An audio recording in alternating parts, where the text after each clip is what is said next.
आता बातम्या पाहूया विस्ताराने। सुरुवातीलाच बातमी आहे पुण्यातून सीजेपीच्या आंदोलनासंदर्भात।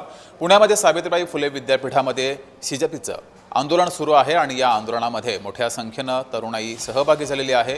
सोनम वांगचुक सुद्धा या आंदोलनामध्ये पोहोचलेले आहेत आणि त्यांच्याकडून सर्व तरुणांना मार्गदर्शन सुद्धा केलं जाणार आहे। नीट पेपर फुटीवरून सीजेपी आक्रमक झालेली आहे। केंद्रीय शिक्षण मंत्र्यांनी राजीनामा द्यावा अशी मागणी ही पुण्यातील आंदोलनातून सुद्धा करण्यात आली आहे।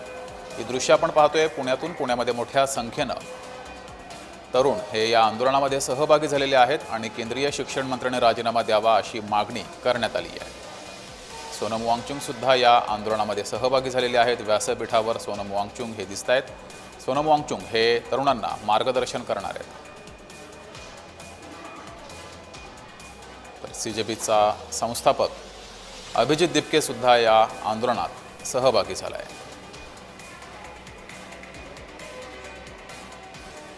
अधिक माहिती घेऊया, आपले प्रतिनिधी प्रीतम पुरोहित आपल्या सोबत जोडलेले आहेत। प्रीतम, सध्या काय नेमका सुरू आहे या आंदोलनात? खरं तर अभिजित दिपके यांनी सूर्यकांत यांच्या स्टेटमेंटवरून एक आभासी पार्टी तयार केली आणि त्याचं प्रत्यक्ष रूपांतर हे 6 जूनला आपण जंतर मंतरवरती पाहिलं आणि त्याचा दुसरा प्रत्यय आज पुण्यामध्ये आला। सावित्रीबाई फुले विद्यापीठामध्ये ते आंदोलन सुरू झालं। शिवून खाली येणारे सायंकाळचा सुमार अभिजित दिपके, सोनम वांगचुक, यशवंत चौधरी, असीम सरोदे आणि अन्य इतर पार्टी संघटनांचे कार्यकर्ते जमले। प्रत्येक कार्यकर्त्याला मत आहे, मात्र कोणाचंच एक मत नाही।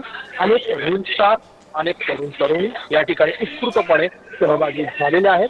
21 तारखेला नीटची परीक्षा संपूर्ण होईल आणि त्याच्यानंतर ही पार्टी कुठल्या मतावरती एकमत करते बांधून ठेवते हे पाहणं देखील महत्वाचं आहे। तुर्तासच्या परीक्षा सर्वांना गोदी मिळाली ट्रोल केलं जातंय, मात्र त्यांना हे सांगितलं पाहिजे की आम्ही तुमचे पण आंदोलन कव्हर करतोय निपक्षपणे। त्याच्यामुळे ठीक आहे प्रीतम, पाण्याला कळता जसा असतो तुम्ही या आंदोलनावर लक्ष ठेवून राहा आणि जोडलेले सुद्धा राहा।